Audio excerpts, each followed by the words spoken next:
Now it's time to go inside the walls, brought to you by FanDuel. What took place here in year one, and how do you want the 2021 New York Jets to be remembered?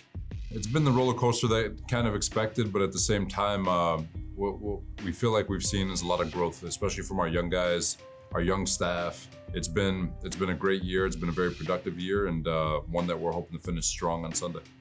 You came here talking about all gas, no brake, but I think your guys are reiterating a different mantra here down the stretch, and that has been, this thing is going to flip.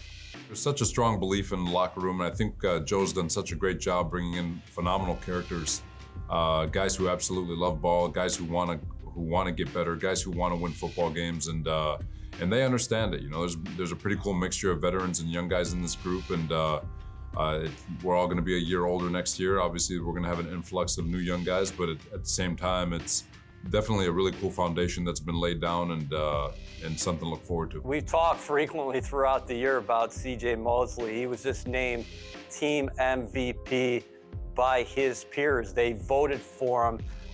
What can you say about Mosley, what he's meant to your team and this organization throughout? CJ's fantastic. You know, you never know what you're going to get when you get a star, your new staff, and you get a star that's done things a certain way his whole entire career. Now you're asking him to do something that's completely different, lose 20 pounds, change his style of play, and he does it. We couldn't be luckier to have him here, and really looking forward to building off of what he's been able to accomplish this year and make 2022 even better. Your young quarterback, Zach Wilson, did we just witness his best professional game last week against the Buccaneers? Yeah, you know, I feel like we keep saying that every week. You know, he's been getting better every week, which is really good, and it's not fake. You know, there's sometimes you can run into this false narrative of improvement, but when you see some of the throws that he's making and some of the high difficulty pocket passes that he's making, and then the off schedule stuff, like he's kind of putting together the entire package, and he's not even close to where he's going to be, and you know, he's taken the steps in the right direction, and he's definitely got something to build off of, and it's on us to keep him on the straightened path, and making sure that his trajectory is always pointing up. How good was this 2021 draft class, and how special can it be?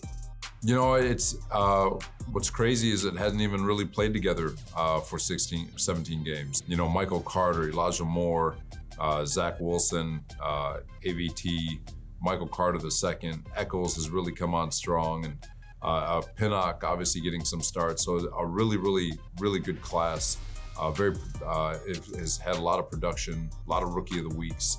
It's been fun to watch these guys grow, and really looking forward to them all getting healthy, getting on the field at the same time, because I feel like it's definitely a group that we can build off of. I know nothing carries over year to year, but how encouraged are you by what you're seeing at the line of scrimmage on both sides? And hopefully you guys will add to that mix with a healthy Mekhi Becton and Carl Lawson on each side of the football next year.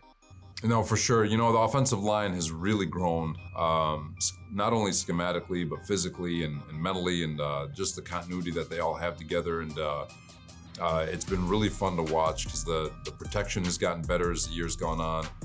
The run game has gotten much more dominant as the year's gone on. I mean, last week to run for over 150 yards against one of the best run defenses in football is pretty cool, and especially when they were daring us to throw. You know, it was a really, really cool thing to watch, and then on the defensive side of the ball, you know, getting some guys healthy, getting guys fresh again, just so we can recapture that dominance that we had in the early part of the year.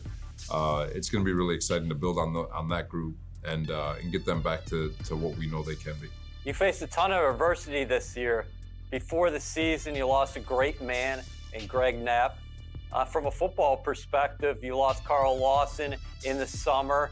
Your quarterback missed 4 games. You dealt with bouts of COVID throughout the team. You missed a game.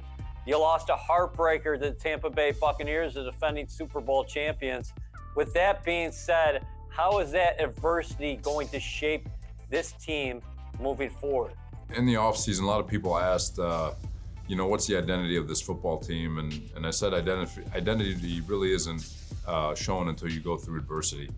And it's probably a little more adversity than I even thought would happen with Obviously, all the things you mentioned, all the different injuries, and it's been a heck of a ride. But at the same time, in this league, this league really doesn't feel sorry for you. It doesn't feel sorry for anyone.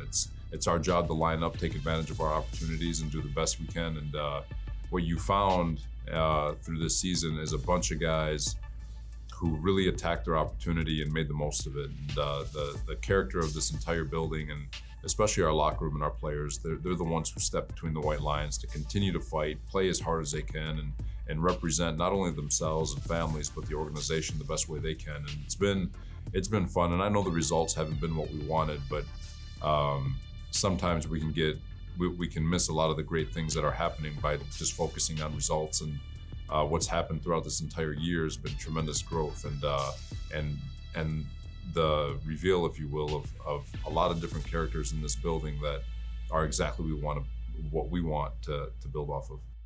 Thanks, Coach. We wish you luck on Sunday, and we appreciate your time throughout the season. Thank you.